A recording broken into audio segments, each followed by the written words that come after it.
Hello বন্ধুরা, কেমন আছো তোমরা সবাই? আশা করি প্রতিদিনের মতন তোমরা খুব ভালো আছো। আজকে আবার চলে এলাম একটা নতুন ভিডিও নিয়ে।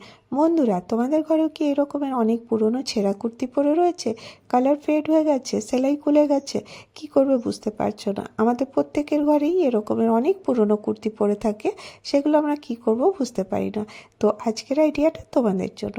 প্রথমে দেখো, কুর্তিটা ওপেন করে নিলাম আর দিয়ে আমি এইভাবে এটাকে কেটে খুলে নিচ্ছি। তো এইভাবে যখন আমরা খুলে নেব, কাপড়টা অনেকটা গেছে, এর থেকে আমার যতটা কাপড় লাগবে আমি এখানে কেটে আয়রন করে নিয়ে আসছি। আর নিয়ে নিয়েছি রাবার শিট। রাবার শিট মার্কেটে অ্যাভেলেবেল আছে, যদি তোমরা না পাও সেই জায়গায় তোমরা চাল আটার বস্তাও ব্যবহার করতে পারো। আর এখানে আমি নিয়েছি নরমানের কাপড়। নরমানের কাপড়ে যদি না পাও সেই জায়গায় তোমরা পুরনো ক্যারি ব্যাগ ব্যবহার করতে পারো। এবারে এই তিনটেকে আমি এইভাবে রাখবো আর তারপর কুইলিং করব।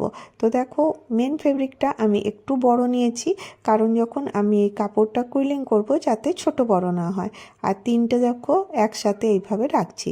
রাবার শিটের থেকে হাফ ইঞ্চি বড় নিয়েছি। আর এখানে আমি বল পিন দিয়ে এটাকে সিকিউর করে নিলাম। সিকিউর করে নিয়ে চারপাশটা সেলাই করে নিয়েছি। আর এক্সট্রা কাপড়গুলো দেখো এবারে কেটে বাদ দিয়ে দেবো। এতে কী হবে, তোমাদের জিনিসটার ফিনিশিং খুব সুন্দর হবে আর তোমাদের সেলাই করতে সুবিধা হবে। তো দেখো, এক্সট্রা কাপড় আমি এখান থেকে কেটে বাদ দিয়ে দিলাম। শুধুমাত্র এই ফেব্রিকটা দিয়েই তোমরা এটা রেডি করতে পারবে। তোমাদের কাছে মেন ফেব্রিকের জায়গায় যদি চাদর থাকে সেটা ব্যবহার করতে পারো। এবার আমি মেজারমেন্টটা তোমাদেরকে বলে দিই। 18 ইঞ্চি বাই 14 ইঞ্চি এই মেজারমেন্টে আমি নিয়েছি। তোমরা এর থেকে ছোট বা বড় অবশ্যই বানাতে পারবে। এবার দেখো, এখানে আমি নিয়ে নিয়েছি একটা জিপ। জিপ আমি মিটার হিসাবেই কিনে আনি, তোমাদেরকে প্রত্যেকবার বলি। এবারে আমি জিপটাকে উল্টো করে দেখো রেখেছি, মানে সোজা পাটটা নিচের দিকে আর উল্টো পাটটা উপরের দিকে। এবার চলো মেশিনে তোমাদেরকে দেখিয়ে দিই কীভাবে সেলাই করছি। দেখো, যে সোজা পাটটা আছে নিচের দিকে করেছি আর উল্টো পাটটা উপরের দিকে রেখে এরকম করে সেলাই করে নেব। আর তোমরা জিপটা একটু দেখতে পাচ্ছ, লেফট আর রাইটে একটু একটু বেশি আমি রেখেছি। তো এইভাবেই তোমাদেরকে করতে হবে। এবারে দেখো, এক্সট্রা কাপড়টা এখান থেকে আমি কেটে সরিয়ে দিচ্ছি। তাতে কি হবে, তোমাদের ফিনিশিংটা খুব সুন্দর হবে। এবার দেখো, এই কাপড়েরই ম্যাচিংয়ের 2 থেকে 2.5 ইঞ্চি মতন কাপড় আমি কেটে নিয়েছি। এটাও আমি এর উপরে এইভাবে রাখছি। এইভাবে যদি তোমরা সেলাই করবে তাহলে তোমাদের যে ফিনিশিংটা আছে খুব সুন্দর হবে, রাফ এজেস আর দেখা যাবে না। খুব সহজেই তোমরা তৈরি করতে পারো। প্রত্যেকটা টিপস তোমাদেরকে আমি দেখিয়ে করে দিচ্ছি, যাতে তোমরা যখন করবে তোমাদের কোনো রকম অসুবিধা যাতে না হয়। তো দেখো, এরকম করে করে নিয়ে এবারে কাপড়টা এরকম করে উল্টে দেব। উল্টে দেওয়ার পরে এখানে ডাবল ফোল্ড করব। এখানে দেখো, এক্সট্রা যে কাপড়টা ছিল সেটা আমি কেটে সরিয়ে দিলাম, কিন্তু জিপটা ওইভাবেই রাখবে। এবারে দেখো, এরকম করে নিয়ে এরকম করে ডবল ফোল্ড করে এটাকে পুরো লাইন করে সেলাই করে দিতে হবে, যাতে টপ সেলাই দিয়ে দেবে। এতে কি হবে, তোমাদের ফিনিশিংটা খুব সুন্দর হবে। তো চলো, এটা কিভাবে করছি তোমাদেরকে দেখিয়ে দিই। এই দেখো, এখান থেকে আমি সেলাইটা পুরো কমপ্লিট করে নিলাম। আর এবারে এক্সট্রা সুতোটা কেটে নিয়েছি। এক পাশটা রেডি হয়ে গেছে, অপর পাশটা জাস্ট খালি এরকম করে টার্ন নেব। আর অপর পাশের যে পার্টটা আছে ওর সাথে এটাকে এরকম করে জয়েন করে দেবো। তো দেখো, এরকম করে আস্তে আস্তে নিয়ে সুন্দর করে ধরে নিতে হবে। ধরে এরকম করে চেপে নেবে, নিয়ে এইভাবে সেলাই করতে হবে। অবশ্যই এখানে 2টো বল পিন লাগিয়ে নেবে, তাহলে তোমাদের সেলাই করতে খুব সুবিধা হবে। তো দেখো, কত সহজে তোমরা এটা বানাতে পারো। আর এটা বানিয়ে তোমরা সেলও করতে পারো। অনেক কাপড় থাকে যেগুলো আমরা ইউজলেস বলে ফেলে রাখি, সেইগুলো দিয়ে আমরা নানান রকমের জিনিস বানাতে পারি। তো দেখো, এটা সেলাই করা হয়ে গেছে। ঠিক ওইভাবেই আমাকে এখানে আরেকটা কাপড় অ্যাটাচ করে নিতে হবে। তো দেখো, এরকম করে আরেকটা 2.5 ইঞ্চির কাপড় নিয়েছি, নিয়ে এটা এর উপর থেকে সেলাই করে নিচ্ছি। এটা এই জন্য করছি যাতে কোনো রাফ এজেস দেখা না যায়, তাতে ফিনিশিংটা খুব সুন্দর হবে। এবার দেখো, এটা সেলাই করা হয়ে গেছে। এখানে আমি কি করব, এবারে জিপটাকে ওপেন করে দেবো। তো দেখো, এইভাবে জিপটা ওপেন করে দিলাম। ওপেন করে দেওয়ার পরে এটা আমি জাস্ট এরকম করে টার্ন নেব। টার্ন নিয়ে এর উপরে টপ সেলাই দেবো। আর এটা করলে কি হবে, দুপাশের জিপটা একদম সুন্দর করে লেগে যাবে আর এর ফিনিশিংও খুব সুন্দর হবে। তো চলো, এটাকে এরকম করে ডবল ফোল্ড করে সেলাই করে নিই।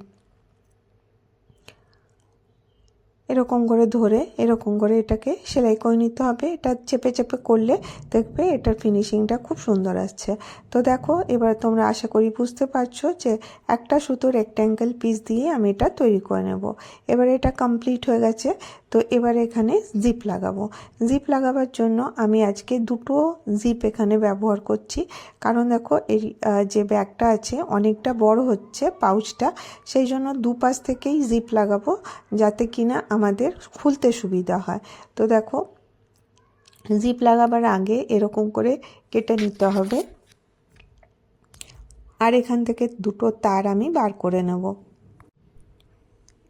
দেখো দুটো তার ওপেন করে নিয়েছি আর একটু একটু তার খুলেছি, আর যে জিপটা আছে রানারটা এইভাবে ইনসার্ট করেছি। খুব সহজেই তোমরা এটা করে নিতে পারবে। জাস্ট এর অপর দিকেও ওইভাবেই আমি রানারটা এভাবে লাগিয়ে দিলাম। তাহলে কি হবে দেখো, এটা জায়গাটা বড় থাকার জন্য তোমাদের দুটো রানার লাগাতে হবে, তাহলে পরে এটা ভালো লাগবে দেখতে আর তোমাদের ইউজ করতেও সুবিধা হবে। তো চলো এটা কমপ্লিট হয়ে গেছে। এবারে এখানে দেখো এটাকে এবারে উল্টো করে নিতে হবে, কারণ দেখো এটা জিপ লাগাবার পরে এই পাশের কাজটা হয়ে গেল। জাস্ট এটাকে এরকম করে টার্ন করে নেব।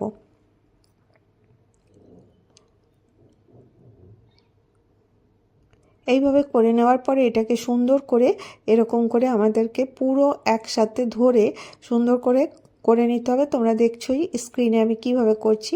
আর এক্সট্রা জিপের এখান থেকে জিপটা আর এখান থেকে যে ফেব্রিকটা আছে ওটাকে এরকম করে সোজা করে কেটে দিতে হবে। তো দেখো এখানে এবারে জিপ যতটা দরকার ছিল আমার তো লাগানো হয়ে গেছে। এবার দেখো এটাকে সুন্দর করে এরকম করে ধরে নিতে হবে একদম মাঝ বরাবর, একদম সুন্দর করে চেপে ধরে নেবে। আর এখানে দুটো দাগ দিয়ে দেবে ঠিক মাঝখানে। তো দেখো এরকম করে দাগ দেওয়ার পরে এবারে এটাকে এরকম করে আমি উল্টে নেব। তো এই রকম যেখানটাতে জিপ আছে ঠিক ওর মাঝ বরাবর এটাকে এরকম করে রেখে দিতে হবে। আর এই রকম করে যদি তোমরা মেজারমেন্ট করবে দেখবে তোমাদের এই সেলাইটা খুব পারফেক্ট হচ্ছে, তোমাদের ছোট বড় আর হবে না। তো এরকম করে আমি বল পিন লাগিয়ে নিলাম। আর এবারে দেখো দুপাশটা সেলাই করে নিয়েছি। তো দুপাশটা সেলাই করা হয়ে গেছে। এবারে এখানে একটা মেজারমেন্ট নেব। এখানে আমি 1.5 ইঞ্চিতে দাগ দিচ্ছি। তো দেখো এরকম করে 1.5 ইঞ্চির বক্স বানিয়ে নেব। দুপাশ থেকে 1.5 বা 1.5 1.5-এর বক্স বানাবো। একটু মন দিয়ে দেখো তাহলেই বুঝতে পারবে, খুব সহজেই তোমরা এটা করতে পারবে। তো দেখো এখানে আমি বক্সটা রেডি করে নিয়েছি। ঠিক একই মেজারমেন্টে আমি চারদিকে 4টা বক্স আমি রেডি করব। 1.5 ইঞ্চির মেজারমেন্টেই চারপাশে আমি বক্স বানিয়ে নেব। এভাবে দেখো চক দিয়ে চারপাশটাতেই আমি বক্সটা রেডি করে নিচ্ছি। যাতে এটা ছোট বড় না হয় অবশ্যই খেয়াল করবে, যাতে এটা ছোট বড় হলে এই যে পাউচটা ছোট বড় হয়ে যাবে, দেখতে ভালো লাগবে না। ঠিক একই মেজারমেন্টে আমি দেখো 4টা বক্স রেডি করছি। এবার দেখো একটাকে আমি যেভাবে কাটবো এইভাবে দেখো যে কোনো একটাকে এরকম করে কেটে নাও। আর এরকম করে কেটে নেওয়ার পরে ঠিক একই মেজারমেন্টে আরও 4টে কাটতে হবে। তো তোমরা এখানে একটা কাজ করতে পারো, এই যে একটা পার্ট কাট করলাম ঠিক ওই একই মেজারমেন্টে তোমরা এরকম করে রেখে রেখে চারপাশে একইভাবে কেটে নিতে পারো। অলরেডি আমি তো দাগ দিয়েই রেখেছি, যদি তোমরা দাগ দিতে না চাও তাহলে একটা কাট করে ঠিক ওই একই মেজারমেন্টে 4টা বক্স এইভাবে রেডি করে নিতে হবে। খুবই সহজ, খুব ইজিলি তৈরি করতে পারবে আর দেখতেও কিন্তু খুব সুন্দর হবে। তো দেখো এটা আমি সরিয়ে দিলাম। এবারে আমাকে এটাকে এরকম করে ক্রসে ধরতে হবে। তোমরা দেখো একটু লক্ষ্য করে কিভাবে ধরছি, এরকম জাস্ট সব কাপড়গুলো যাতে ভেতরে নিয়েই সেটাকে করতে হবে নিয়ে। আর দেখো এরকম করে 4-5টাকে আমি ফোল্ড করে দেবো। ঠিক ওই একইভাবে 4টা বক্স আমি যেরকম করে নিয়েছিলাম ঠিক এইভাবে তিরছাভাবে ধরে আমাকে এটা কমপ্লিট করতে হবে। যাতে ভেতরে কাপড়টা সরে না যায় অবশ্যই লক্ষ্য রাখবে, কারণ এটা অনেক শক্ত হচ্ছে, কারণ রাবার শিটটা দেওয়া আছে। আর রাবার শিট মেশিনে সেলাই করতে কোনো রকমের অসুবিধা হয় না। এটা কিন্তু খুব একটা শক্ত না, খুব ইজিলি তোমরা এটা সেলাই করতে পারবে।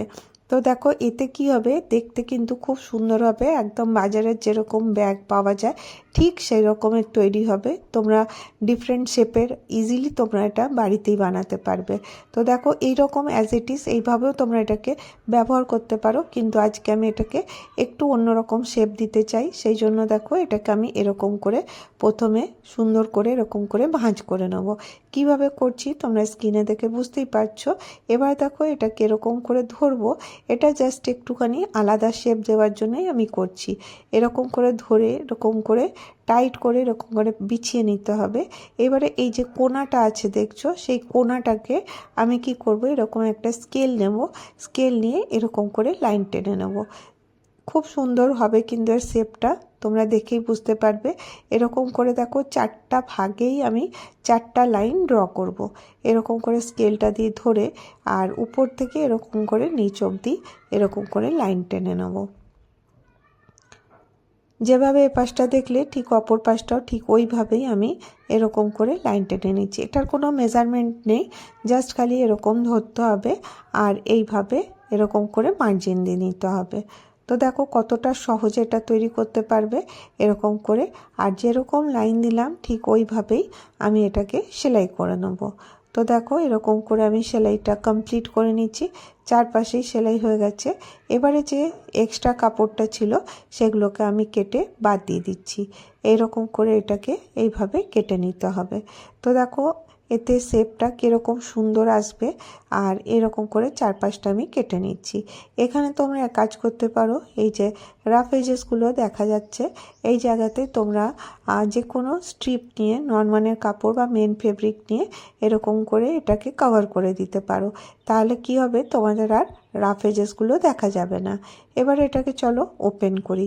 তো এরকম করে দুটো জিপ যে ছিল ওটাকে সরিয়ে দিলাম রানারগুলোকে, আর দিয়ে এটাকে এরকম করে ওপেন করলাম। যে কোনাগুলো আছে অবশ্যই সেগুলোকে একটু এরকম করে আঙুল দিয়ে চেপে চেপে এটাকে ওপেন করে নেবে। তো খুব সহজেই দেখো এরকম তোমরা একটা সুন্দর পাউচ রেডি করতে পারো। তো দেখো আমাদের প্রত্যেকেরই অনেক পাউচ লাগে, আমরা যখন বাইরেও যাই তখন চার্জার বা অনেক কিছু থাকে, ওষুধ, এইগুলো দেখো এর মধ্যে করে নিয়ে যেতে পারো আর মাল্টিপারপাস এটা ব্যবহার করতে পারো। আর দেখো পাউচ তো আমাদের প্রত্যেকেরই লাগে, তো খুব সহজেই তোমরা এরকমের পাউচ পুরোনো কাপড় দিয়ে বানাতে পারো। আর কত সহজে কত ইজিলি তোমরা এটা তৈরি করতে পেরে যাবে। আর আজকের আইডিয়াটা তোমাদেরকে কেমন লাগলো অবশ্যই জানিও। আর যদি তোমাদেরকে ভিডিওটা ভালো লাগে তাহলে একটা করে লাইক দিও, আর অনেক ভালো লাগলে চ্যানেলটাকে অবশ্যই সাবস্ক্রাইব করে রেখো। আমি প্রতিদিনই চেষ্টা করি তোমাদের জন্য নতুন কিছু ভিডিও নিয়ে আসার। আজকের ভিডিও এতটা।